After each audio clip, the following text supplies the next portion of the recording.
در نتیجه خواهیم دید که اون برای آموزش شاید خیلی روش خوبی نباشه، ولی برعکس برای مطالعه مثال خیلی خوبی. به همین دلیل اون قسمت رو از روی اون برنامه که در ابتدای کلاس اعلام شده بود فعلا میذاریم کنار، میریم سراغ مطلب بعدی که مربوط به حافظه هست. سلسله مراتب حافظه، یعنی حافظه نهان و بعدش هم حافظه مجازی، بعدش دستگاه آی/او.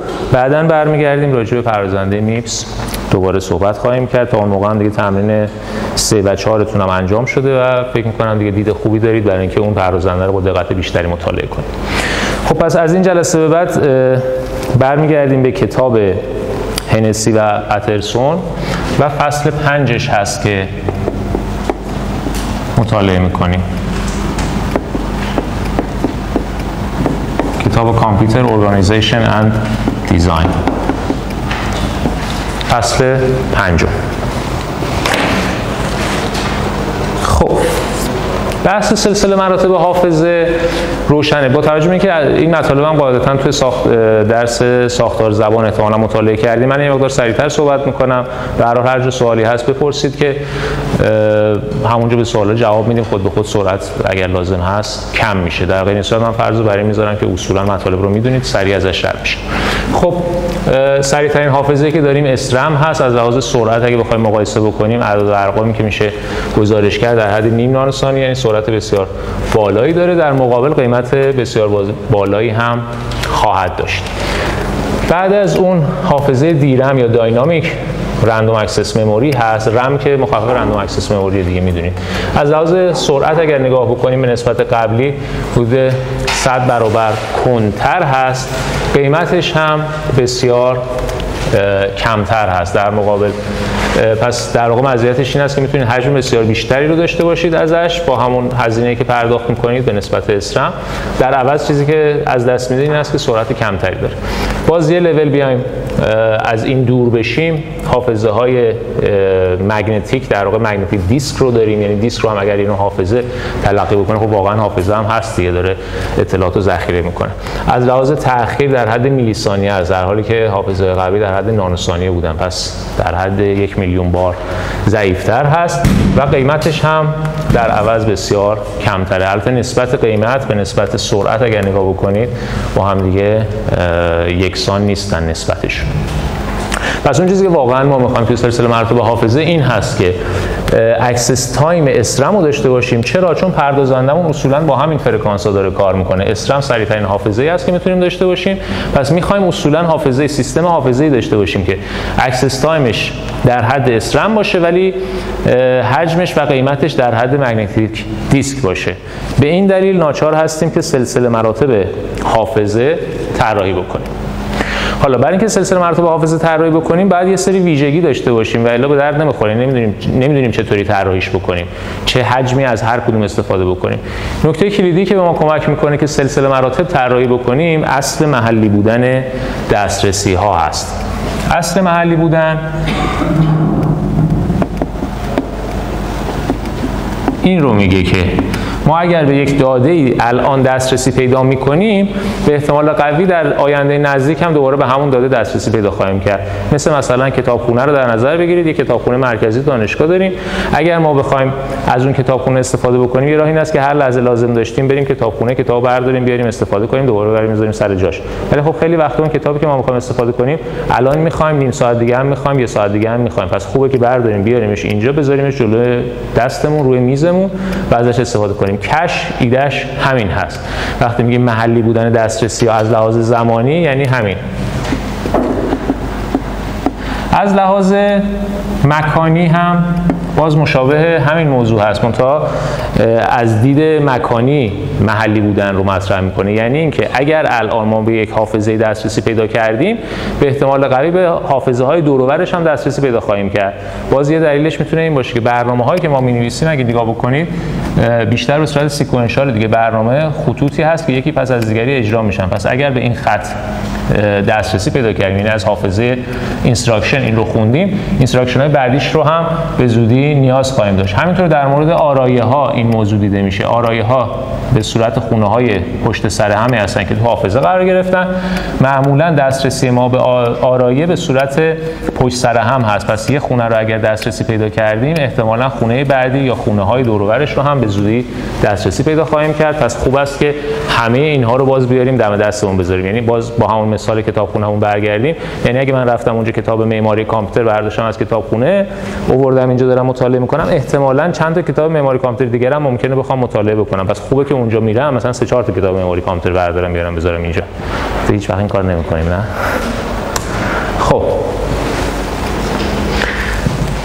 بحث مموری هایرارکی از همین موضوع استفاده میکنه.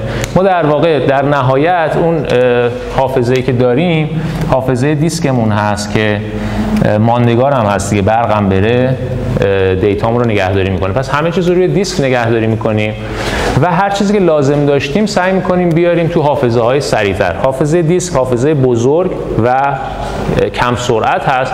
حافظه های دیگه‌ای که داریم تا پردازندمون یه مقدار کوچیک‌تر میشن، مثلا مین مموری و بعدش هم همون چیزی که بهش میگیم کش که در واقع از نوع اسرم هست. در نهایت سی پی مون قرار گرفته. سی پی فاصله سرعتش با دیسک خیلی زیاده، پس ما کل برنامه‌هامون که رو دیسک هست قسمتش رو میاریم تو مین مموری، اون چیزایی که بیشتر مورد نیازمون هست از لحاظ دسترسی به خاطر محلی بودن دسترسی یا از لحاظ مکانی میتونیم حجم کمی از کل این دیتا رو بیاریم بذاریم اینجا. به همین ترتیب از کل دیتایی که اینجا هست حجم کمترش رو میتونیم بذاریم تو اسرم یا کشمون و این هست که سی پی یو بیشتر ازش استفاده میکنیم. پس اگه ساختاری داشته باشیم در واقع به این شکل هست. اگر دیسک یا مین مموریمون یه همچین ساختاری داشته باشه، بخشی از این رو به جای کلش بخشیش رو میاریم توی حافظه سطح پایین‌تر قرار میدیم که به پردازنده نزدیکتر است. بالا و پایین بودن سطح رو از لحاظ نزدیکی به پردازنده قید میکنیم، یعنی در واقع کش میشه پایین‌ترین سطح حافظه چون نزدیکترین حافظه به پردازنده هست و دورترین حالا میشه دیسک، مگر اینکه چیزی دورتر از اون هم مثل تیپ داشته باشید که تو این مثال ها راجبش صحبت نمی‌کنیم. خیلی خوب.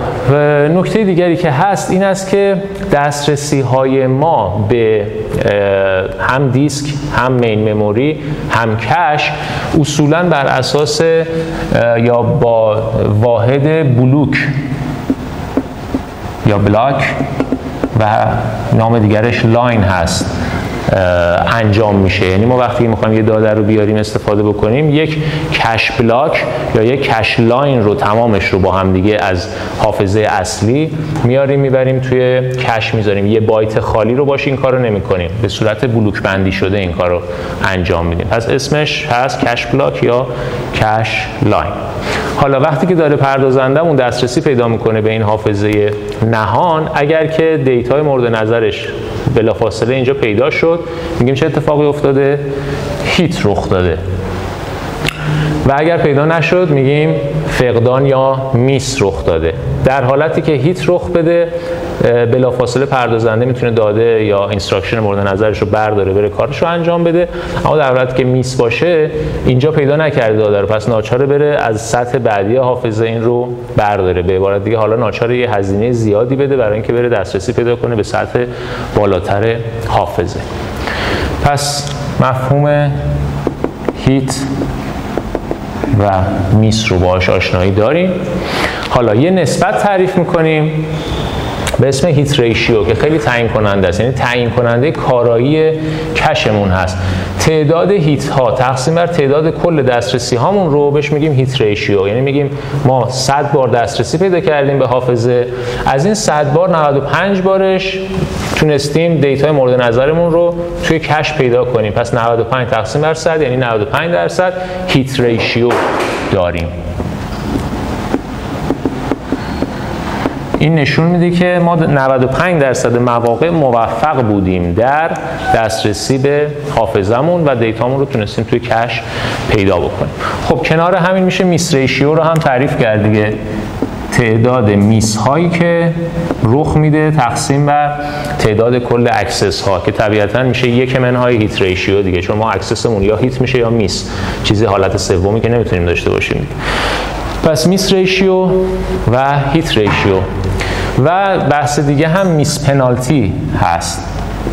ما به ازای هر میسی که اتفاق میفته ناچاریم بریم توی سطح بعدی حافظه دسترسی پیدا کنیم و دیتامون رو بخونیم. حافظه معمولا خیلی خیلی کندتر از پردازنده است. در حد چند صد سیکل شما باید صبر بکنید تا بتونید دیتا رو از اونجا بردارید. این چند صد سیکل رو حالا هر عدد دقیقی باشه بهش میگیم میس پنالتی، جریمه فقدان. اگر که فقدان رخ داد ناچاریم این جریمه رو پرداخت کنیم، یعنی این تعداد سیکل صبر بکنیم. خب سوالی که پیش میاد، ما در واقع حالا فرض بکنید این یک کش هست، ما توی این کش تعدادی از داده هامون رو داریم، یه تعدادی مثلا بلوک های x4 x1 xn منهای 2 الی آخر، یه تعدادی رو اینجا ذخیره کردیم توی این کش داشتیم. حالا اگر بیایم یه دونه داده جدید هم، یه بلوک جدید هم بهش دسترسی پیدا بکنیم، اکسس داشته باشیم، این هم قاعدتاً میاد توی یکی از فضاهای خالی اینجا قرار داده میشه. سوالی که هست، چند تا سوال این وسط باید جواب داده بشه دیگه. یکی این است که ما اصلا از کجا میفهمیم کدوم بلوک خالیه؟ یه سوال دیگه این است که از کجا میفهمیم اصلا این بلوک که الان میخوایم بهش دسترسی پیدا کنیم توی کش هست؟ من مثلا xn رو فرض بکنید آوردم، اولین سوال این بود که کجا بذارمش، از کجا بفهمم کدوم یکی از اینا خالیه. حالا فرض کنید گذاشتم اینجا، دفعه بعدی میام دوباره به xn یا xn منهای 1 یا x2 میخوام دسترسی پیدا کنم، ولی از کجا بفهمم که کجای این کش هست؟ آیا باید تمام کش رو بگردم، دونه به دونه تمام بلوک‌ها رو بگردم؟ برای اینکه این سوال جواب داده بشه روش‌های مختلفی در دسترسی به کش داریم. پس اگر بخوایم روش‌های دسترسی به کش رو یا به اسم کش مپینگ پالیسی شناخته میشه، اینا رو بدونیم. یکی از روش‌ها، ساده ترین روش نگاشت مستقیم یا دایرکت مپ هست. توی این روش کاری که انجام میشه این است که قسمتی از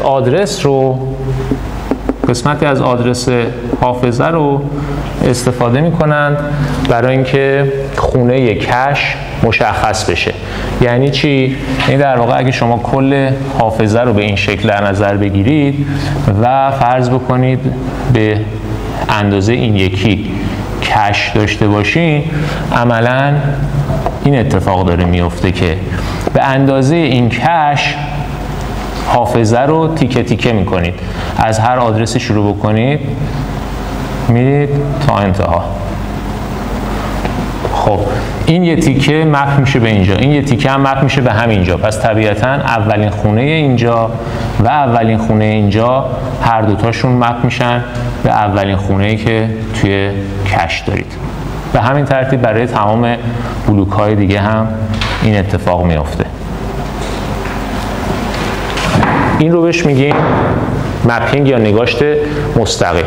یا حالا توی این شکل اگه بخوایم نگاه بکنیم، یک حافظه نهان داریم که 8 تا بلوک داره از شماره 0 تا شماره 7. حافظه‌مون رو به همین ترتیب به بخش‌های 8 تا 8 تقسیم کردیم. یعنی از اینجا شروع بکنید 1 2 3 4 5 6 7 8.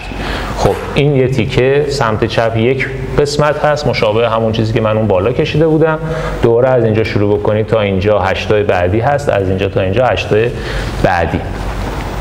این رابطه منظم این مزیت رو برامون ایجاد میکنه که اگر آدرس حافظه رو اینطوری در نظر بگیریم، از مثلا شماره 0 تا شماره 31 یا هر تعداد بیت دیگه‌ای که باشه، میتونیم اینو به دو قسمت تقسیم بکنیم. یه قسمت رو بهش میگیم ایندکس، یه قسمت رو بهش میگیم تگ. این ایندکس در واقع تعیین کننده شماره داخل هر کدوم از این بلوک ها خواهد بود دیگه. بیت های پایین هستن. پس کاری که میتونیم انجام بدیم این است که هر آدرسی اگر قسمت بالاش رو ازش صرف نظر بکنیم، قسمت پایینش نشون میده که ما کجای کش رو باید بگردیم. یعنی مثلا اگر تو این قسمت ایندکس عدد 0 داشته باشیم و اینجا هم 8 تا بلوک داشته باشیم از شماره 0 تا شماره 7، این 0 در واقع میگه که برو اینجا رو نگاه بکن. درسته؟ یعنی از بیت های پایین برای اندیس کردن داخل حافظه نهان استفاده میکنیم. مثلا توی اینجا آدرسی که داریم 20 بعد 201 هست. خب چند تا بلوک داریم اینجا؟ 8 تا. برای آدرس دهی 8 تا 3 تا بیت احتیاج داریم. پس از این 5 تا بیتی که داریم 3 تا بیت پایینش رو باید برای ایندکس استفاده کنیم، میشه 001.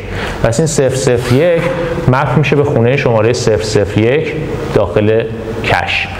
خونه دیگه ای که باز با رنگ خاکستری مشخص شده، بیت های پایینش رو نگاه کنیم 001 هست، این آدرسه. به همین ترتیب این یکی دوباره بیت های پایینش 001، این هم 001 هست. پس در واقع تمام این 4 تا مپ میشن به خاکستری رنگ و همینطور آبیه. 101 3 تا بیت پایینشه، 101 101 و 101. پس همه اینها مپ میشن به این خونه. پس اگر من میخوام دسترسی پیدا کنم به خانه شماره 01201 و میخوام ببینم که آیا این توی کش هست یا نه، چیکار میکنم؟ بیت های پایینش رو نگاه میکنم، میشه 001. میرم خونه 001 کش رو نگاه میکنم. این دیتا اگر باشه باید اینجا باشه، اگه اینجا نباشه یعنی اصلا تو کش نیست. همین سادگی. پس پیدا کردن فقط این میشه که بر اساس ایندکس بریم توی کش بگردیم، اون خونه مربوطه رو، فقط هم یک خونه میتونه باشه، اون خونه رو پیدا کنیم، نگاه کنیم که این دیتامون اونجا هست یا نه. چطوری باید انجام بدیم؟ باید در واقع چیکار کنیم؟ ما توی این کشمون باید یه چیز اضافه هم نگه داریم دیگه، درسته؟ قاعدتاً چون اینجا داره دیتا رو نگهداری میکنه. ما کل آدرسمون این بود دیگه، این آدرسی که می‌خواستیم. یه راه اینه که بیایم کل این آدرس رو توی یه جایی سیو بکنیم، متناظر با هر کدوم از خونه‌های کشمون. یعنی متناظر با خونه 0 این، یه خونه 0 هم اینجا داشته باشیم که کل آدرس رو بذاریم اینجا. ولی آیا لازمه کل آدرس رو بذاریم؟ اگه کل آدرس رو بذاریم مشکل حل دیگه، قبوله؟ در اینکه نگاه می‌کنیم خب خونه 0 از کجا بفهمیم همین چیزی که ما می‌خوایم؟ خب آدرس اینجا رو چک می‌کنیم. اگه این آدرس همونی بود که گفته بودیم حل شده. ولی آیا لازمه همه آدرس رو بذاریم؟ بیت های پایین لازم نیست، به دلیل اینکه موقع اندیس کردن ازش استفاده کردیم.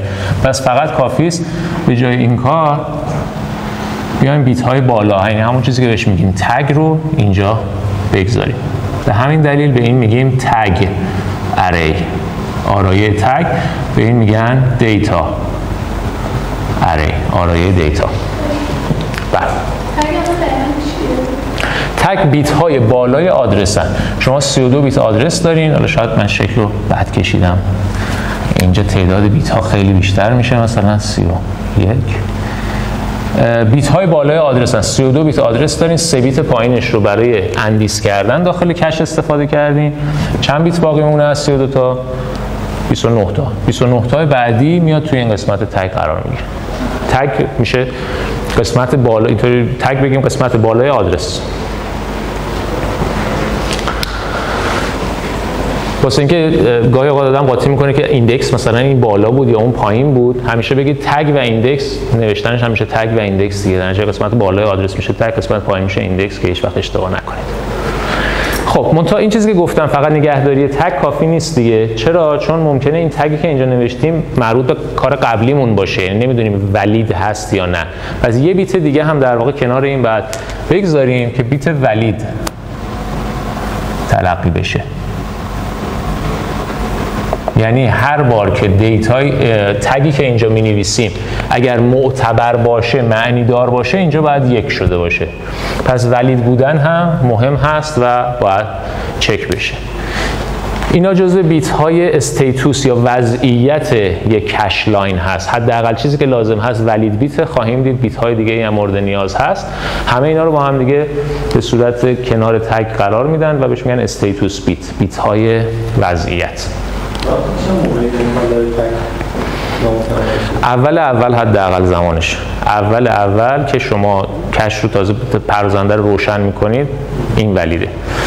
دفعات بعدی چرا ممکنه شما کلی هم برنامه ران بکنید از اول، ولی بر حسب اتفاق به یکی از این خونه های کش هیچ وقت دسترسی پیدا نکنید، به نتیجه ولیدش کاملا صفر. ولی یک بار که دسترسی پیدا کردین دیگه از اون به بعد همیشه ولید میمونه.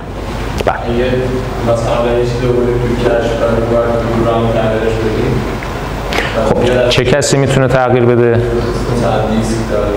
خب بالاخره یک کسی باید این کار بکنه. تنها موجود فعال ما پردازنده است. اگر فرض فقط این بگذاریم هیچ وقت اون حالت اتفاق نمیفته. یعنی همیشه پردازنده رو عوض میکنه، پس پردازنده اول ممکنه کش رو عوض بکنه نه حافظه رو. اگر پردازنده میاره بله، وقتی که اگر پردازنده داره این کارو میکنه اصلا نمیاد مستقیم بیاره توی حافظه.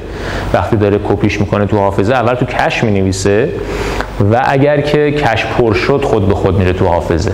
در نتیجه این به اصطلاح اینو بهش میگن کانسیستنسی، همسانی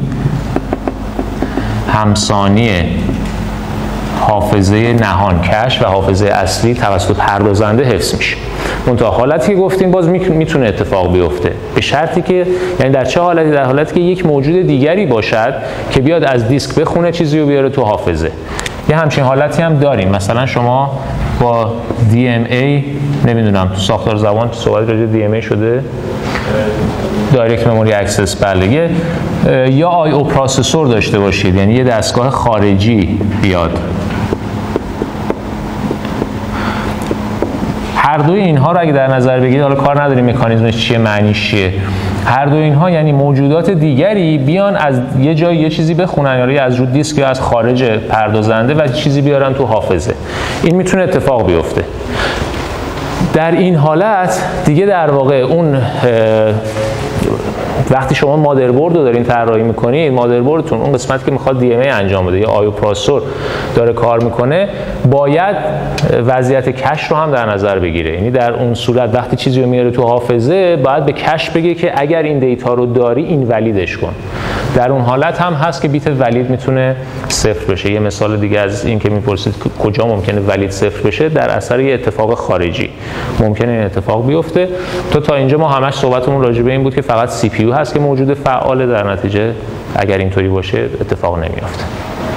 سوال دیگه؟ خیلی خوب.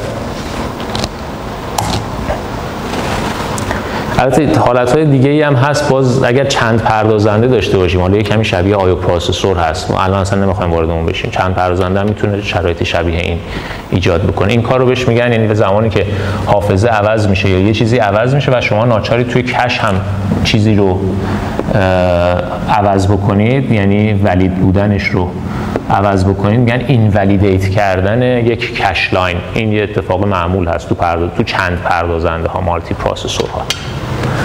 خیلی خب، یه مثال ساده رو سریع مرور بکنیم. یه کش داریم، 8 تا بلاک داره، توی هر بلوکش یه دونه ورد داره. یعنی مثال خیلی ساده کرده، فقط یک ورده، معمولا اینطوری نیست، بیش از یک ورد توی هر بلوک قرار داده میشه و کشمون از نوع دایرکت مپ هست، داره کار میکنه. خب وضعیت اولش اینطوریه، کامپیوتر تازه روشن شده، پس تمام کش لاین هامون این ولید هستن، بیت ولیدشون نات هست. هر کدوم از این خطای کش لاینه، این تگ اریمون هست، این دیتا اریمون هست، ایندکس ها هم اینجا گذاشته. ایندکس ها توجه کنید جایی سیو نمیشن ها، ایندکس ها دقیقاً به عنوان آدرس استفاده دارن میشن توی اینجا، این خونه های آدرس کش هستن. خب فرض بکنید که ورد شماره 22 رو میخوایم بهش دسترسی پیدا کنیم. خب ورد شماره 22 اگر باینریشو بنویسیم میشه این 16 به علاوه 6 میشه 22. این میشه 1 0 2 1 0. خب اول وقتی دسترسی به این میخواد پیدا بشه، ما چند تا خونه داریم؟ 8 تا. برای 8 تا پس 3 بیت ایندکس میخوایم. بیت های پایینمون قرار بود ایندکس بشن دیگه، پس این 3 بیت پایین میشود ایندکس. پس بعد بریم خونه 1 1 0 کش رو نگاه بکنیم. خونه 1 1 0 کش، این حالا بعد از عملیات هست. 1 1 0 کش در واقع تو اسلاید قبلی اگه نگاه میکردیم اینجا n گذاشته شده بود، یعنی این ولید بود. پس اینجا هیچی نبود، میفهمیدیم که دیتا رو اینجا نداریم، پس عملا یه دونه میس رخ میداد. به همین دلیل اینجا نوشته شده که میس. و وقتی که میس رخ میده میریم دیتا رو از حافظه اصلی میخونیم، میاریم توی قسمت دیتا اریمون قرار میدیم. پس مموری 1 0 1 1 0 یعنی همین آدرس توی اینجا قرار داده میشه. قسمت تگ هم بیت های بالای آدرسمون، یعنی قسمت تگ رو برمیداره. این بود تگ، این بود ایندکس. پس قسمت تگ میاد اینجا توی تگ اری قرار داده میشه. بفهم اینکه الان خب میگه یه حالا میتونه تغییراتی مثلا خود تغییر صفر کنید، درسته؟ یه چیز دیگه منظورتون مثلا همین دی ام ای یا مثلا خب بله اگر مثلا یه مموری خراب کنه خب این ولید میشه، این ولیدش میکنه، یعنی اینجا رو بله تگ رو نات میکنه، این ولید رو نات میکنه. این عملیات میکنه خب این ولید هم بیاره توی همین چیزی. این دیگه بستگی به این داره که مکانیزم کارتون چطوریه. این باعث خب بله اگر میشد خوب بود. اشکالش این است که در این صورت پهنای باند این رمتون کشتون باید بیشتر باشه، یعنی شما در همون زمان سی پی یو هم میخواد به این کش دسترسی پیدا کنه و میخواد ازش بخونه. حالا اگه قرار باشه این آی پروسسور هم همزمان هم دیتایی رو ببره تو مموری هم بیارش توی کش، خب باید اینم دسترسی بهش داشته باشه، انگار که دو تا باس داشته باشه. الان آی پروسسور هم ترجمات کنه، نه خودش نمیره نات بکنه، فقط به کش میگه که در واقع این ولیدیت بکن، بلاک شماره مثلا 110 رو این ولیدیت بکن. یعنی در این حالت شما فقط کافی است که دیتا رو نمیخواد بهش برسونید، فقط میخواد بگید که فلان بیت رو نات بکن. یعنی دیتا چیز مثلا از کلکش کمتره. بله به خصوص که توجه بکنید قسمت دیتا اری ما معمولا پهناش خیلی زیاده. یه مثال جلوتر میبینید مثلا 512 بیته، اگه میخواستید تمام این 512 بیت رو به کش برسونید پهنای باند زیادی احتیاج داره، ولی یه بیت خیلی کم. خب مثال رو ادامه میدیم. آدرس 26 رو این دفعه میخوایم استفاده کنیم، دسترسی پیدا کنیم. خب ورد شماره 26 آدرس باینریش میشه 11010. خب باز قسمت پایین میشه اندیس 010 اینجا هست، باز توی اسلاید قبلی اینجا این ولید بود، پس اینجا هم میس رخ میده و حالا دیتا میره خونده میشه، پس مموری 11010 یعنی همین آدرس خونده میشه، میذاریم اینجا. اندیسمون چنده؟ تگمون چنده؟ 11 هست، تگ هم میاد اینجا قرار داده میشه. دسترسی بعدی فرض کنید دو تا دسترسی دیگه داریم، حالا این دفعه 22 و 26 هست، اول 22 و بعد 26. خب 22 رو قبلا آورده بودیم، خوشبختانه این دفعه توی حافظه هست، توی کش هست و هیت رو خواهد داد. ولی چطوری میفهمیم که تو کش هست یا نه؟ مکانیزم تگ و ایندکس رو استفاده میکنیم دیگه. 3 بیت پایین میشه ایندکسمون، پس 110 بعد بریم خونه 110 رو نگاه بکنیم. خب توی اینجا تگی که استور شده سیو شده اینجا 10 هست. اگر این تگ با تگ مورد نظر ما یکی باشه یعنی هیت رخ داده. خب اون 10 اینم 10 پس هیت رخ داده. بله به همین دلیل می‌نویسیم هیت. و برای ورد بعدی هم 26 به همین ترتیب 010 پس خونه 010 رو نگاه میکنیم. تگش چنده؟ دیتایی که اینجا سیو شده 11. تگ ما چنده؟ 11. این دوتا یکیه، پس خیلی خوب معنیش این است که آدرس 26 واقعا تو این خونه حافظه هست، پس از همین دیتایی که اینجا هست میتونیم بلافاصله استفاده کنیم هیت بوده. ادامه بدیم 16 3 و دوباره 16 خونه 16 آدرسش رو بنویسیم، باینریش رو میشه 10 3 تا 0 3 تا 0 میشه خونه 0. خب اینجا در اسلاید قبلی این ولید بود، پس میس رخ میده. بعد از میس میریم دیتا رو میاریم از حافظه، تو اینجا قرار میدیم مم 1 4 تا 0 اینجا قرار داده میشه. تگمون چنده؟ 10 تگ اینجا سیو میشه. آدرس 3 به همین ترتیب 011 خونه 011 هم به همین ترتیب باز میس رخ داده چون تو اسلاید قبلی اینجا این ولید بود. تگش چقدره؟ 2 بیت بالا 2 0. پس دیتا میاد اینجا، تگ هم سیو میشه. آدرس بعدی 16 دوباره 16 3 بیت پایین اندیس میشه، تگ مقایسه میشه 10 برابره، پس هیت رخ داده. اگر جای روشن نیست سوالی دارید بفرمایید. حالا آدرس 18 تا اینجا کانفلیکتی رخ نداده بود. این توجه کن تا اینجا ما چیزی رو بیرون ننداخته بودیم، دور ننداخته بودیم. اینجا میخواد مثالی رو نشون بده که خیلی خوب یکی از خونه‌هایی که داریم آدرس دهی میکنیم بر حسب تصادف میفته روی خونه‌ای که قبلا توی کش گذاشتیم. مثلا آدرس 18 باینریش میشه این. خب بیت های ایندکسش رو اگه نگاه کنیم میشه 010 پس بعد بیام خونه 010. ولی تو اسلاید قبلی در واقع ما تو خونه 010 دیتا گذاشته بودیم، یعنی قبلا هم اینجا ولید بود. ما اولین کاری که میکنیم این است که تگ ها رو مقایسه میکنیم. بذارید یه دونه اسلاید قبلی رو بیارم. فقط اینجا تگ رو خاطرتون باشه، تگمون چنده؟ 1-0. خب اسلاید قبلی خونه سوم رو میخوایم نگاه بکنیم. خب خونه سومش تگش 1-1 و ما تگی که داشتیم 1-0. پس اون 1-0 با این 1-1 نمیخونه. میفهمیم که دیتایی که الان توی این خونه هست اون دیتایی نیست که ما میخوایم. پس ناچاریم که این رو بندازیم بیرون. کاری که انجام میشه این است که اون 1-1 که اینجا نوشته شده بود و دیتای متناظر باش بیرون انداخته میشن. دیتای جدید و تگ جدید میان اینجا نوشته میشن. بیت ولید هم که قبلا 1 شده بود اینجا 1 باقی میمونه. فقط تگ آپدیت میشه. بعد به این موضوع توجه کنیم. تگ و دیتا هر دوش. خب به این ترتیب در واقع معنیش چیه؟ معنیش این است که همیشه آخرین چیزی که ما بهش دسترسی پیدا کردیم تو حافظه، توی کش میمونه. قبلی‌ها بیرون انداخته میشن اگر با هم دیگه دچار تداخل یا کانفلیکت شده باشن. خب حالا ببینیم ساختار داخلی کش چطوریه. ما شکل لاجیکال وقتی می‌خوایم بکشیم همیشه همینطوری می‌کشیم و رابطش با حافظه. ولی اگه بخوایم ببینیم واقعا داخل این چه خبره، یه همچین شکلی داره. کش دایرکت مپ ساختار داخلیش به این شکله. دو تا اری که گفتیم هستن، دیتا اری، تگ اری و این قسمت استیتوس. اینا از لحاظ پیاده سازی هم حتی خیلی وقتا به صورت ماژول های حافظه جداگونه ساخته میشن. یعنی میشه یه آرایه جداگونه، این یه آرایه دیگه، اینجا هم یه آرایه دیگه. حالا نحوه عمل چطوریه؟ ما گفتیم آدرسمون رو تبدیل میکنیم به دو قسمت، تگ و ایندکس. خب قسمت چپ تگ، بعدی ایندکسه.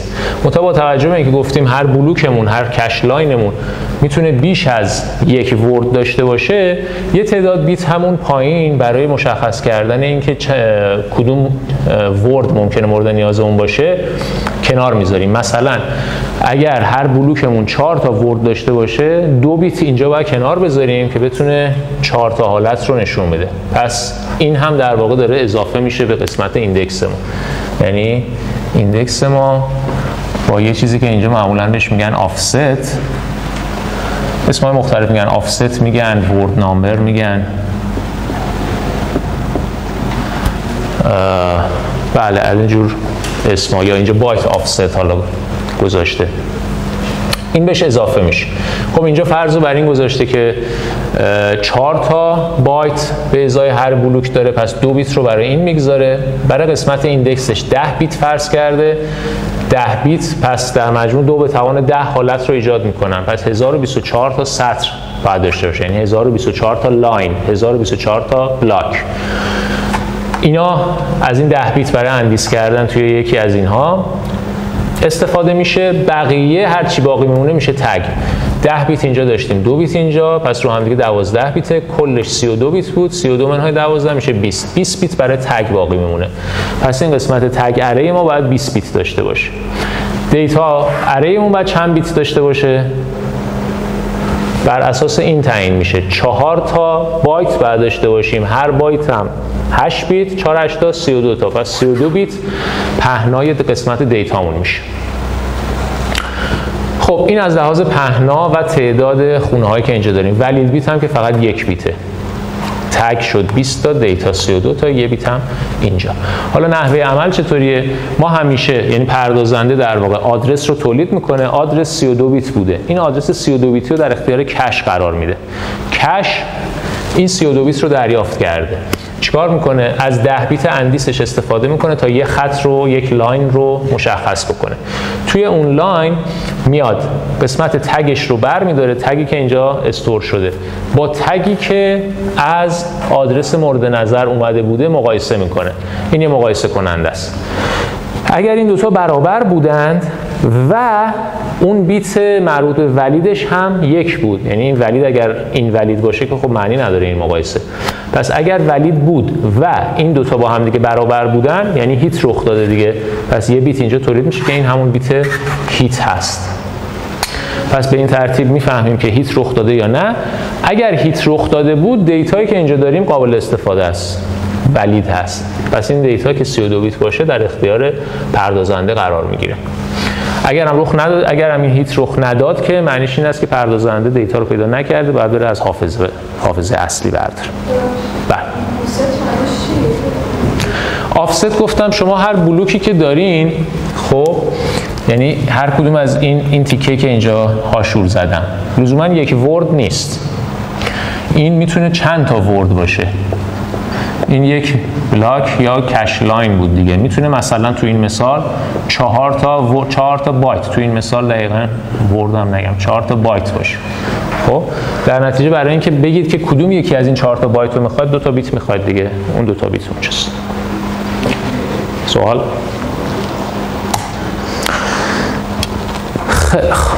حالا اگر که یه مثال فقط ببینیم که بلوک هامون به این شکل باشن، بلوک 16 بایتی داشته باشیم، یعنی یه کش داریم هر بلوکش 16 بایته، پس چند بیت میخواد؟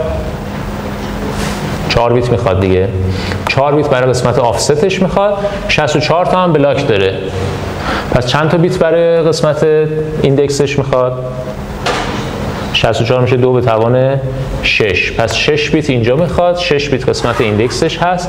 به خاطر اینکه 16 بایت در هر بلوک داره 2 به توان 4 میشه 16، پس 4 بیت برای قسمت آفست میخواد. سرجم اگه 32 بیت داشته باشه 6 و 4 10 تا، پس 22 بیت باقی میمونه، یعنی 32 منهای 10 میشه 22 بیت که برای قسمت تگش باقی میمونه. حالا اگه سوالی که از شما پرسیدن این باشه که ما بلوک شماره 1200 مون، ببخشید آدرس 1200 مون توی کدوم بلوک کش قرار میگیره، یه همچین محاسبه‌ای باید انجام بدیم. در واقع سوال اینه، فرض بفرمایید که حافظمون به این شکله، یه حافظه بر حسب بایت داریم از خونه 0 تا خونه هر عددی که هست، عدد بزرگ چون 65536 مثلا 35. بعد گفتن که خونه شماره 1200 یعنی بایت 1200 توم اگر که بخواد بیاد داخل کش، کجای کش قرار میگیره؟ ما باید چیکار کنیم؟ کاری که باید انجام بدیم این است که اول بیایم همین بلوک بندی که اینجا انجام داده بودیم برای حافظمون رو اینو مشخص بکنیم. هر اینجا به اون گفته که 64 تا بلوک داریم، هر بلوکمون هم 16 تا بایت هست. پس اگر که بخوام بلوک های مختلف رو مشخص بکنم، اولین قسمت میشه 0 تا 15، بعدی میشه 16 تا 31 الی آخر. اینا رو هی بعد بچینم رو هم دیگه تا ببینم که آدرس 1200 توی کدوم یکی از این شماره بلوک ها قرار میگیره، این شماره بلوک رو تشخیص بدم. راه سادهش تقسیم کردن دیگه، 1200 تقسیم بر 16، بعد خب طبیعتاً یه عدد کسری میتونه بشه، قسمت کسریشو حذف میکنیم، اعشاریشو میذاریم کنار، محاسبه کرده شده عدد 75. یعنی بلوک شماره 75 حافظه شامل 1200 هم خواهد بود. حالا نمیدونم دقیقاً کجاش قرار میگیره، یه انگار یه بلوک اینجا داریم، این بلوک شماره 75 هست.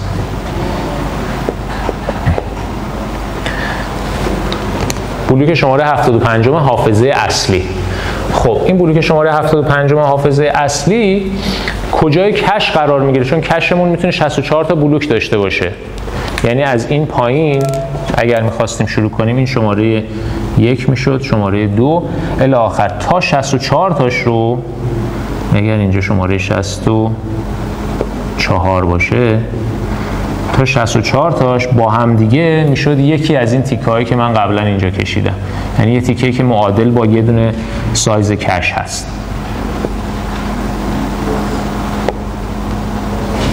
خب تا 64ش کلا توی کش جا میشه، 64 به بعد میشه تیکه بعدی. پس این عدد 75 رو اگر باقی ماندهش بر 64 رو حساب بکنیم میتونه نشان دهنده این باشه که کدوم خونه این کش تعیین کننده حاوی دیتای مورد نظرتون خواهد بود. پس 75 رو اگر باقی ماندهش رو 64 بگیریم تعیین کننده شماره بلوک.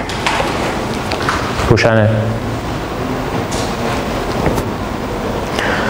یه راه دیگه‌اش اینه، حالا اگه نخواهید اینطوری حساب بکنید، به نظرم این حساب ساده است، ولی خب یه راه دیگه‌اش این است که عدد 1200 رو که آدرستون هست به صورت باینری بنویسید، بذارید توی اینجا.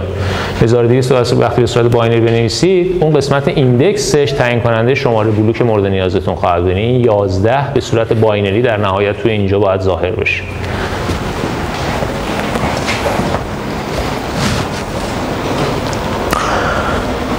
خب پس ما تا اینجا با کش دایرکت مپ آشنا شدیم، با مپینگ پالیسی که توی دایرکت مپ وجود داره آشنا شدیم، ساختار داخلی کش دایرکت مپ رو دیدیم، اثر بلوک ها رو هم دیدیم. گفتیم بلوک هامون لزوما 1 بایتی نیستن، میتونن چند بایت باشن، یعنی هر تیکه‌ای که اینجا کشیدم میتونه مثلا 4 بایت یا بیشتر باشه. سوالی که هست اینه که اگر ما بلوک سایزمون رو زیاد بکنیم چه اتفاقی میفته؟ ما اگر اینجا به جایی که 1 بایت باشه بذاریمش 4 بایت، یعنی اینکه هر بار که میخوایم دیتا رو بیاریم تو کش 4 بایت میاریم. اگر به جای 4 بذاریم 16، یعنی 16 بایت میاریم، یعنی کشمون هی داره چاقتر و چاقتر میشه، هر لاینش حجم دیتای بیشتری داره. خب این چه مزیتی داره، چه اشکالی داره؟ البته اونجا نوشته ولی خب به اون توجه نکنید، خودتون تحلیل بکنید. اگه سایز بلوک رو زیاد بکنید چه اتفاقی میفته؟ انتظار دارید میس ریتمون یا هیت ریتمون زیاد بشه یا کم بشه؟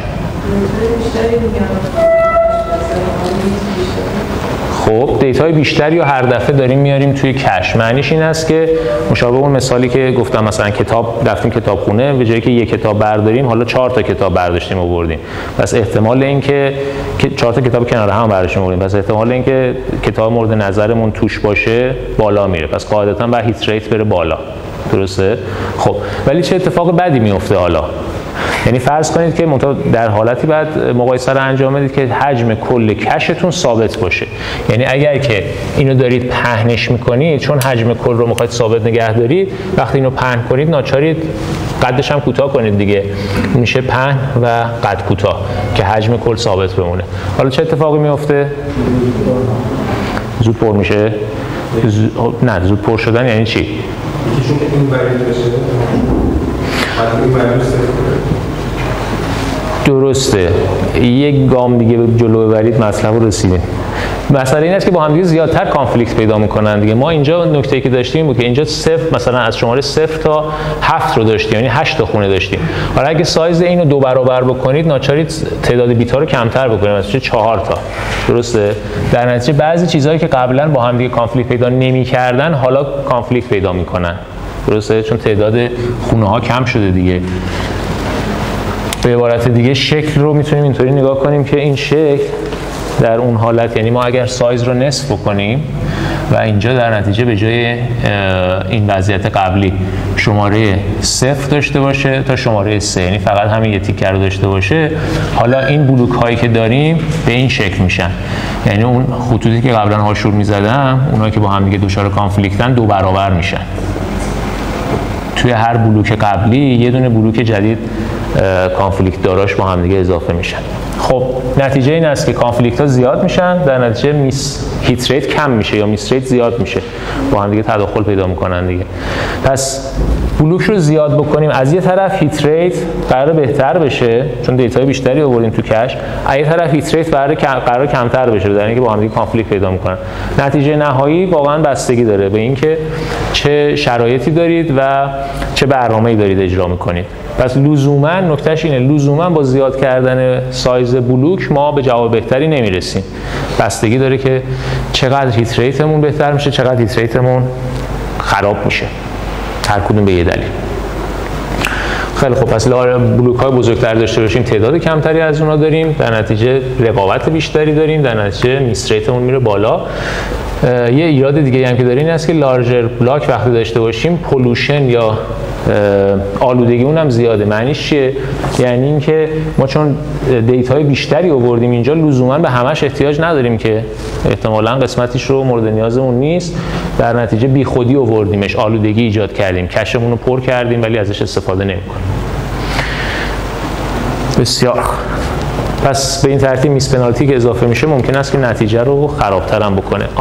دو تا راه حل. حالا وقتی کشمون اینطوری سایزش بزرگ بشه چی کار میشه کرد؟ یکم اینجا رو بفرم.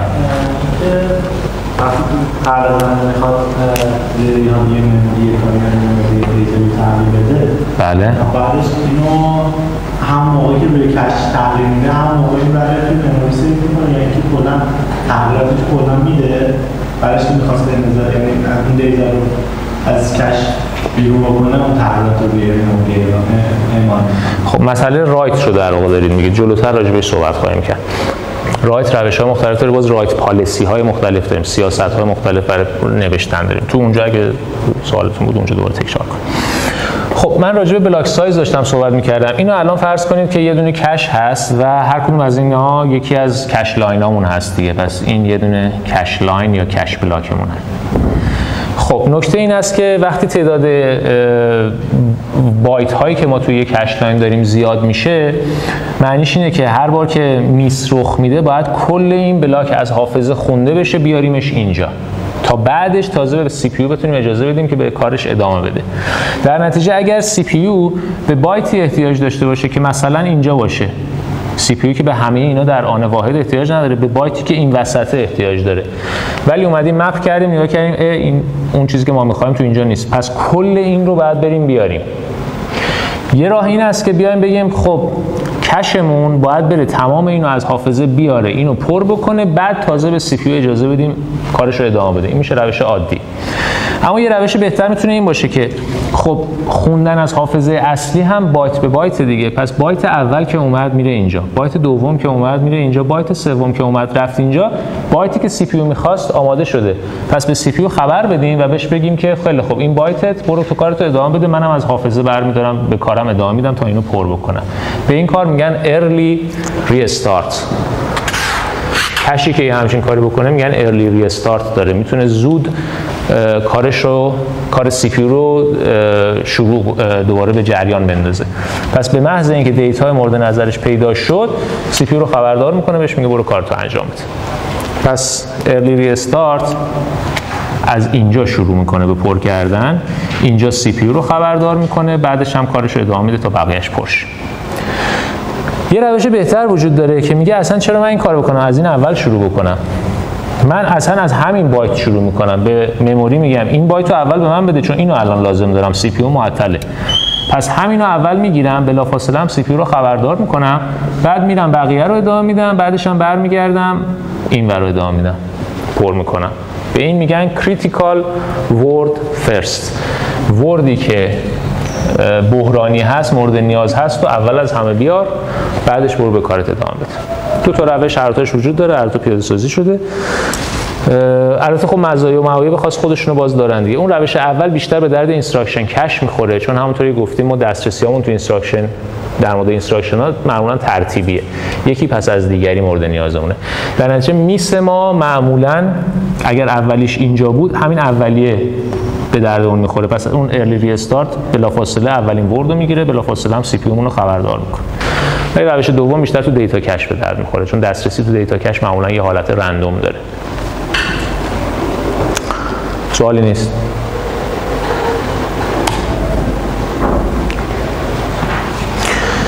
خب کاری که انجام میشه وقتی که کش میس داریم تقریبا بدیهیه. حالا تو تمریناتون ممکنه بهش بر بخورید یا تو پروژه باید توجه بکنیم. ما یاد گرفتیم تو سی پی یو چطوری کار بکنیم، یعنی سی پی یو رو داخل عملیات داخلیش رو چطوری بنویسیم.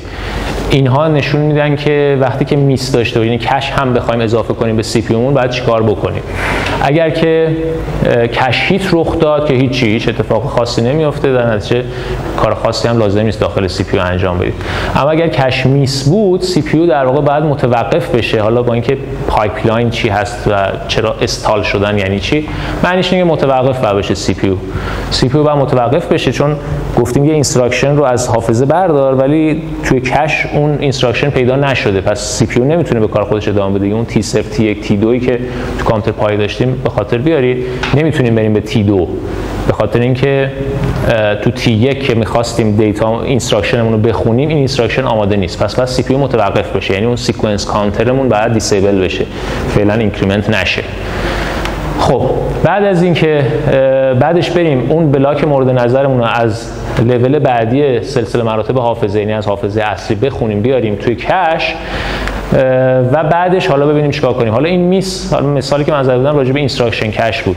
خب میس الان جواب داده شده، یعنی دیتاش اینستراکشن مورد نظرمون اومده توی کش، پس حالا میتونیم دوباره سیکونس کانتر رو به کار بندازیم، یعنی دوباره بریم جلو و یعنی دیتامون رو بخونیم، عملیات فچ رو ادامه بدیم، حالا یا ریستارتش بکنیم تا اونجایی که متوقفش کرده بودیم ادامه بدیم. معنیش عملا توی اون کامپیوتر پایه‌مون این است که سیکونس کانتر دوباره میتونه به کار خودش ادامه بده و آی آرمون، اینستراکشن رجیسترمون مقدار ولیدی میگیره. اگه هم دیتا بوده چیزی که می‌خواستیم، به همین ترتیب دیگه توی در واقع اون سیکلای تی 4 به بعد که داشتیم دیتا رو می‌خوندیم، یا توی تی 3 که افکتیو آدرس قرار بود محاسبه بشه بعد بره حافظه خونده بشه دسترس پیدا کنه، توی اونجا متوقف شدیم، سیکونس کانتر رو متوقف کردیم. حالا که میس جواب داده شد دوباره میتونیم سیکونس کانتر رو فعال کنیم و ادامه بدیم.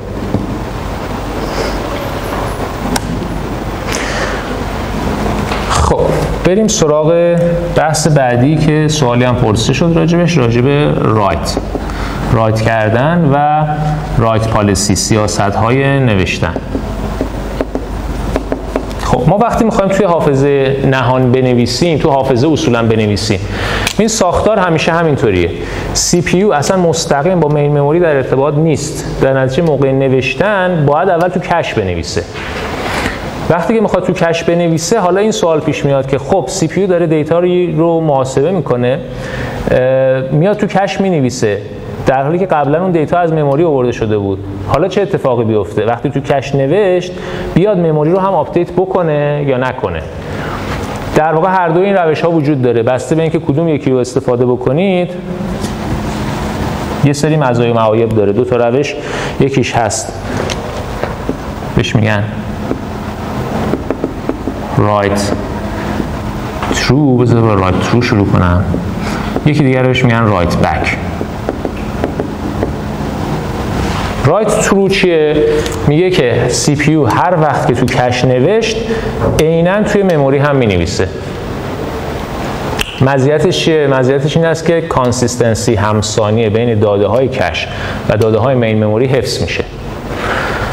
هر بار نوشتن اینجا هم آپدیت شده دیگه. خب باز به چه دردی میخوره؟ به درد این میخوره باز اگر دستگاهی داریم که حالا میخواد از این دیتا بخونه، این دیتا رو ببره یه جا، یا این دی ام ای مون میخواد این دیتا رو ببره رو دیسک بنویسه، اون میتونه دیتای آپ تو دیت رو میتونه مطمئن باشه که دیتا آپ تو دیت رو داره میبره مینویسه اونجا. این اونجا به درد میخوره. اما اشکالش چیه؟ اشکالش این است که پهنای باند حافظه رو خیلی اشغال میکنه. شما به ازای هر رایت باید تو حافظه هم بنویسید. ممکنه سی پی یوتون کلی بخواد رایت انجام بده و اتفاق بعدی که خیلی وقت میفته این است که رایت ها پشت سر هم تو یه آدرسه. یعنی یه بار تو خونه شماره 100 مینویسه 1، چند لحظه بعد تو همون خونه 100 مینویسه 2، مثلا یه کانتره. این کانتر رو هی داره اینکریمنت میکنه. یه لوپ کانتر رو در نظر بگیرید، این مرتبا داره هی اینکریمنت میشه. پس هی داریم اونجا مینویسیم. اگه قرار باشه هر دفعه بریم مین مموری رو آپدیت بکنیم، کلی بیخودی داریم باس حافظه رو اشغال میکنیم. خب این روش خیلی خوبی نیست دیگه در اون حالت‌ها. برای همچین حالت‌هایی مکانیزم دیگه به اسم رایت بک وجود داره. رایت بک میگه که سی پی یو وقتی مینویسه فقط توی کش مینویسه. فقط تو کش مینویسه تا زمانی که اون دیتا تو کش هست هی آپدیتش میکنه. یه زمانی ما ناچاریم که اون دیتا رو بندازیم بیرون از کش، اون موقع میریم توی مموری مینویسیمش. پس این باعث میشه که همسانی بین کش و مین مموری از بین بره، گاهی اوقات وجود نداشته باشه.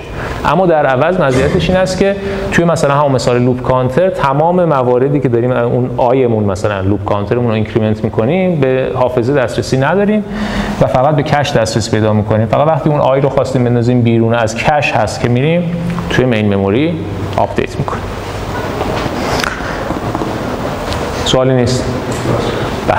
وقتی کش لاین داریم مثلا بایت دومش فقط تغییر میکنه، ممکنه بقیه بایت مال یه تگ دیگه باشه، ولی این بایت مال یه تگ دیگه باشه و سی پی یو فقط این بایت رو تغییر میده. مثلا ما توی یک کش لاین هیچ وقت مربوط به دو تا بلاک مختلف رو نداریم. یک کش لاین همیشه مربوط به یه بلاکه. درست. خب قبلا تگ صفر خب یه تگ دیگه رو بیاره رایت بکنه توش. قبلا لود شده. یعنی تو کش هست یا نیست؟ این دیتایی که الان شما میخواید باش کار بکنید فرضتون بر این است که تو کش هست یا نیست؟ نباشه. اگر تو کش نباشه باز دو تا مکانیزم داریم.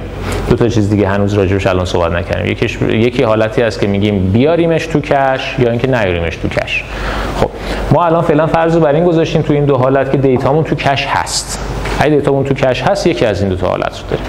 دیتامون تو کش نباشه یک دو تا اسلاید جلوتر راجع بهش صحبت می‌کنیم. اگه سوالتون همچنان موند اونجا بپرسید. بله. چطوری؟ حرکت منظورتون چیه؟ یه بایت از یه لاین به این شکل خونده میشه که شما یه بایت رو میخواید در واقع یه دونه مالتیپلکسر این انتها دارید. یه دونه فکر کنم جلوتر یه اسلاید هم داریم اینو نشون میده. تمام اینها اومدن اینجا، شما یکی از اینا رو میخواید انتخاب بکنید بدید به سی پی یو دیگه. خب بر چه اساسی سلکتش رو شما بگید؟ از کجا بیاریم؟ آفست. این آفست در واقع میاد اینجا. مالتیپلکسر سلکت میکنیم اینجا. آفست جزئی از آدرس دیگه. آدرس به کش داده شده، آدرس اون دیتای مورد نظر به کش داده شده. پس آفست رو هم داریم، میاریم اینجا استفاده میکنیم. شاید از این جهت میپرسید که تو این شکل قبلی ما اینجا تو این ساختاری که کشیدیم آفست رو نکشیده بودیم. بله برای سادگی بوده. آفست هم باید بیاد، در واقع یه مالتیپلکسر هم جدا داره.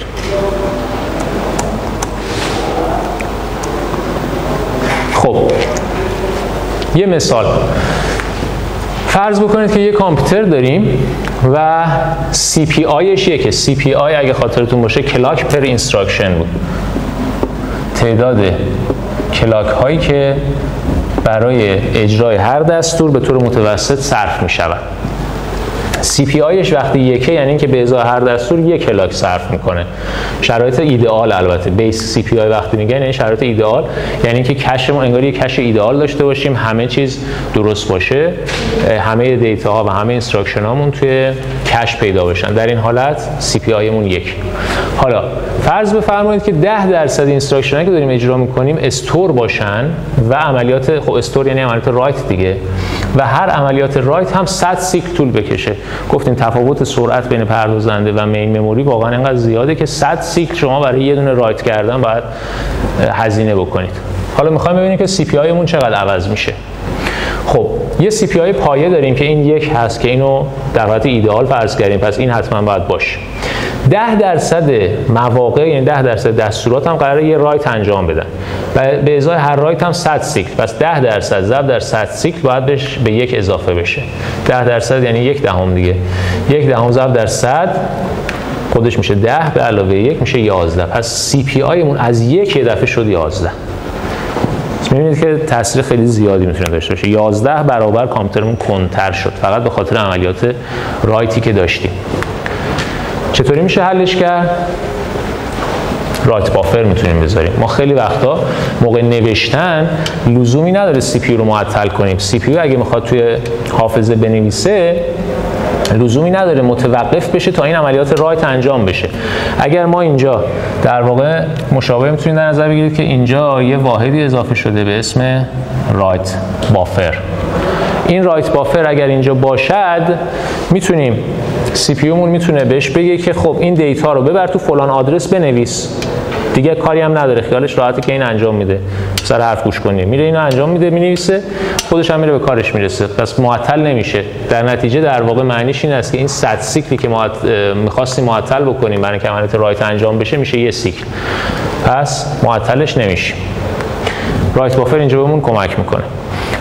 در چه زمانی حالا رایت بافر همه مشکل رو حل نمیکنه؟ چرا؟ چون خب رایت بافر هم بالاخره یه ظرفیت داره دیگه. شما 10 تا رایت بهش دادین، 10 تا بیشتر نمیتونم بنویسم که بعد از اون دیگه باید صبر بکنید.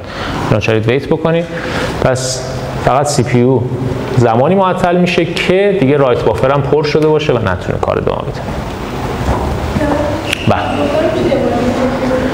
رایت بافر ببینید اینطوریه. ما الان یه محاسبه کردیم دیگه، گفتیم اگر که رایت هامون به 100 سیکل طول بکشه چون حافظمون کنده و داریم فرض بکنید از همون مکانیزم رایت ترو استفاده میکنیم. خب رایت ترو داشت میگفتش که من هر رایتی که تو کش دارم توی مموری هم باید بنویسمش. پس اگر قرار باشه به ازای هر رایت 100 سیکل صبر بکنیم، با این محاسبه نشون میدیم که سرعتمون 11 برابر کندتر میشه. خب پس راه درستش چیه؟ این مشکل از کجا اصلا ایجاد شده؟ مشکل از این ایجاد شده که 100 سیکل به ازای هر رایت باید صبر بکنیم.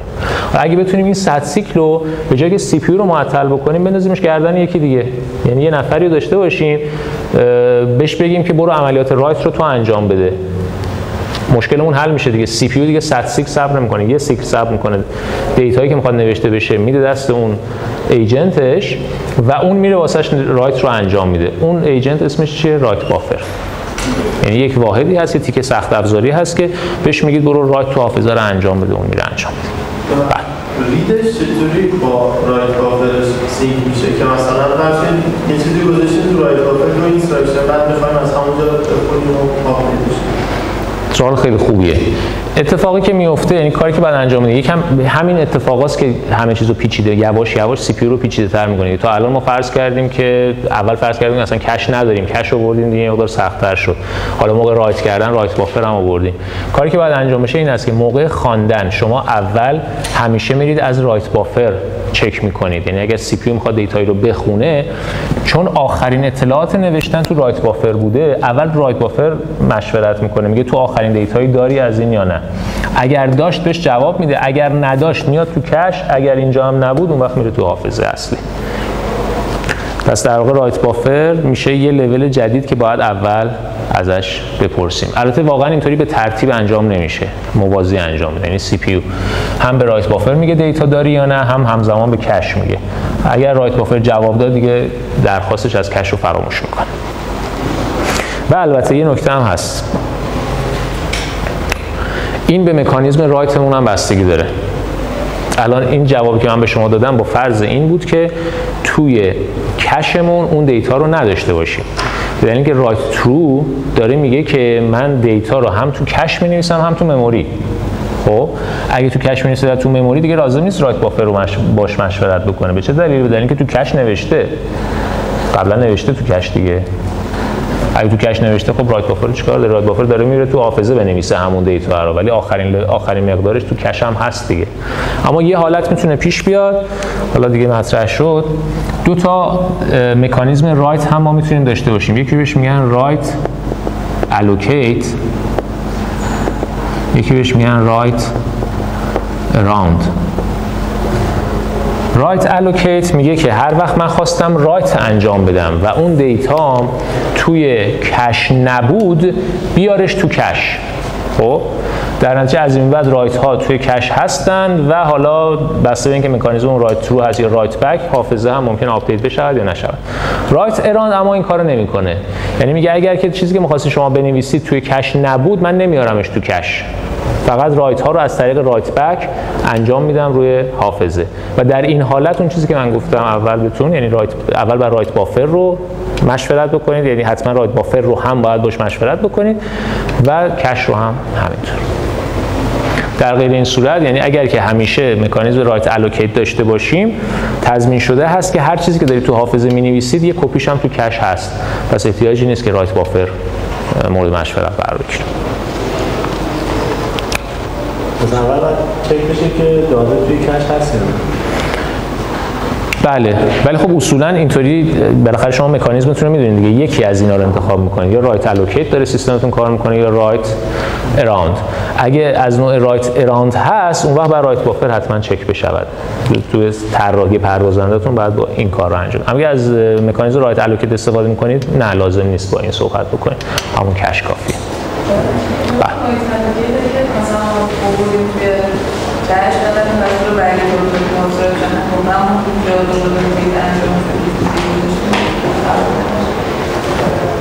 متوجه سوالتون نشدم، یه بار دیگه فهمید. اگر که آوردیم تو کش، خب بعد بله آها، یعنی با این کانفلیکت پیدا کرد، از این انداختیمش بیرون، ولی هنوز رایت بک کارش تموم نشده. منظورتون اینه این رایت بک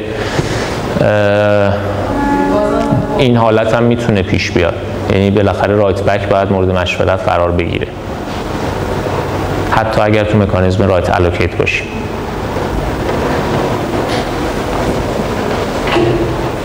بله به نظر میاد این اتفاق میتونه بیفته، درسته. پس به هر حال باید رایت بک رو یعنی اگر که توی کش، باید اینطوری بگیم، اگر دیتامون رو توی کش پیدا نکردیم، معنیش این نیست که حتی اگر در حالت رایت الوکیت بودیم، در اون حالت در رایت بافر رو هم دوباره بررسی بکنیم. درست.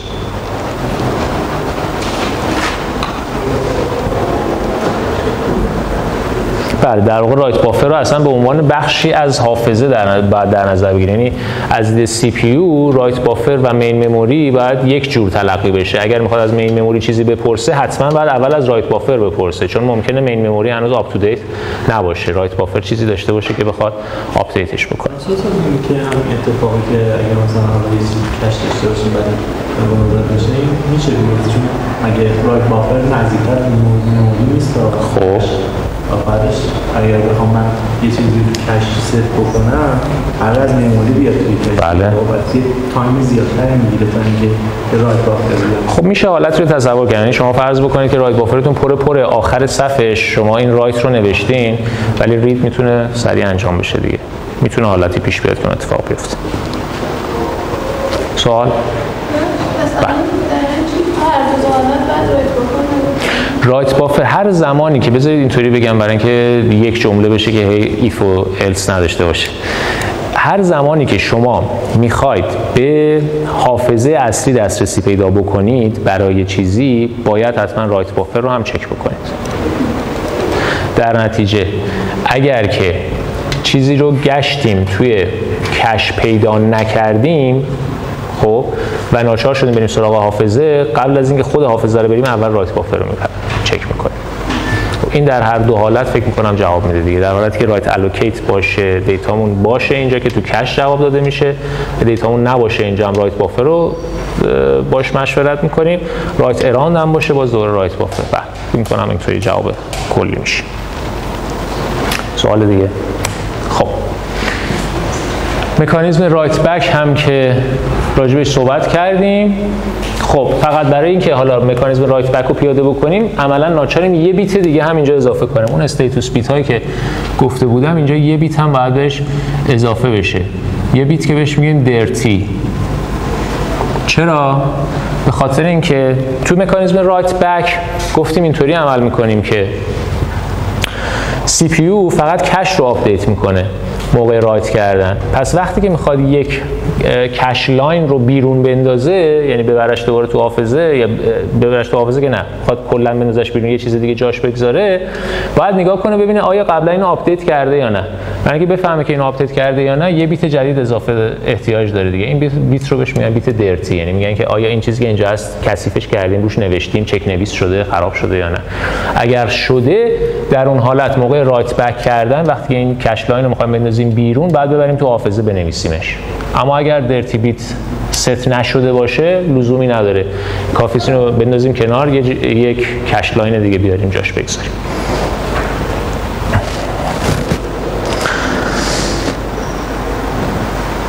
اینجا هم دوباره رایت بافر میتونه به درد بخوره دیگه. موقع رایت کردن اینجا عملا سی پی یو نمیخواد چیزی تو حافظه بنویسه، کش هست که میخواد چیزی تو حافظه بنویسه. اگر شما یه بلاک رو میخواین اینجا بردارین تو حافظه، کش داره این کارو میکنه ولی باز میتونه از رایت بافر استفاده بکنه دیگه. عملیات رایت رو میندازه گردن رایت بافر تا کار سریعتر انجام بشه. خیلی خوب. عملیات رایت الوکیشن هم که این دو تا حالتی بود که توی سوالا مطرح شد. اگر که رایت میس رخ بده یکی از این دو تا مکانیزم رو خواهیم داشت. وقتی رایت میس رخ میده دیتای مورد نظر ما که میخوایم بنویسیمش توی کش نیست، پس حالا سوال این است که بیاریمش تو کش یا نه. اگر که توی موقع میس کردن بیاریمش تو کش بهش میگیم allocate on miss یا رایت allocate، و وقتی که این کارو نکنیم بهش میگیم رایت around. حالا رایت around کجا به درد میخوره؟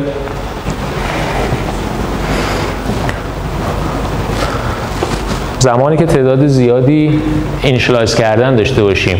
در واقع رایت الوکیت فرضش بر اینه. رایت الوکیت داره میگه که وقتی داری رایت میکنی اگر میس اتفاق افتاد دیتا رو بیار توی کش، با این فرض که احتمالاً بعداً هم میخوای ازش استفاده بکنی دیگه، حالا یا رید انجام بدی یا رایت. اما بعضی وقتا مثل اینیشیالایز کردن یه اره بزرگ شما دیتا رو هی دارید مینویسید فعلا تا بعدها ازش میخواید استفاده بکنید، پس در اون حالت لزومی نداره بیاریدش تو کش. پس از مکانیزم رایت اراوند بهتر هست که استفاده کنید.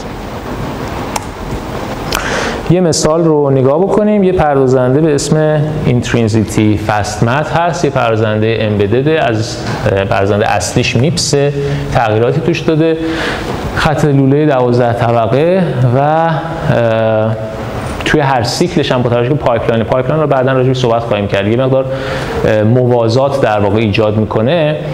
در هر کلاک ممکنه شما هم بخواید به اینستراکشن یه اینستراکشن داشته باشید، دسترسی داشته باشید، هم یه دیتا. به خاطر موازاتی که ایجاد میشه این اتفاق میفته. حالا کاری نداریم چطوری، بعداً راجع بهش صحبت خواهیم کرد. چون میخوایم در یک کلاک هم اینستراکشن بخونیم هم دیتا، خوبه که دو تا مموری جدا داشته باشیم دیگه. اینو بهش میگن مکانیزم اسپلیت کش. یعنی ما یه دونه پردازنده داریم، جلوی یکم تمیز کنم، یه دونه پردازنده داریم، این پردازنده میخواد در آن واحد هم دیتا بخونه هم اینستراکشن. پس خوبه که یه دونه حافظه به عنوان اینستراکشن کش براش بذاریم، یه حافظه به اسم دیتا کش. به این ترتیب عملاً پهنای باندی که در اختیار سی پی یو هست رو 2 برابر میکنیم دیگه.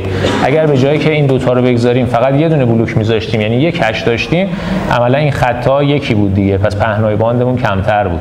در آن واحد نمیتونستیم 2 تا چیز که یعنی یه اینستراکشن یه دیتا باشه بخونیم. اما با این مکانیزم که بهش میگیم اسپلیت کش، یعنی کش جداگانه، این امکان رو فراهم میکنیم که هر دوتاشون در آن واحد خونده بشن. به این معماری هاروارد هم گفته میشه.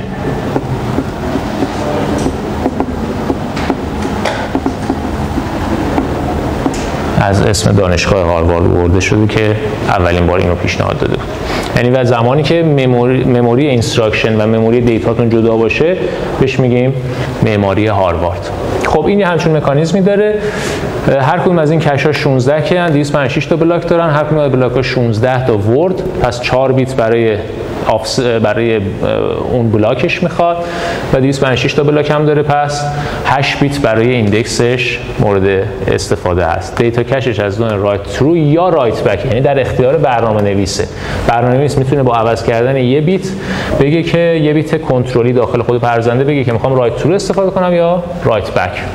اسپک رو هم از اون جلسات اول شاید یادتون باشه یه سری بنچمارک بود، یه سری برنامه بود که برای اندازه‌گیری سرعت، تحلیل سرعت استفاده میشد. خب اگر میس ریت ها رو به این شکل گزارش بکنیم، این چیزی که اندازه‌گیری شد تو اسپک 2000 4% برای اینستراکشن کش و 11% برای دیتا کش بوده. منتها میزان دسترسی ما به اینستراکشن و دیتا با هم دیگه متفاوته. پس اگر درصد واقعی رو در نظر بگیریم، میانگین متوسطش 3% میس ریت اتفاق میفته. خب ساختارش و رو بذاریم بعد جلسه بعد. سوالی اگر نیست.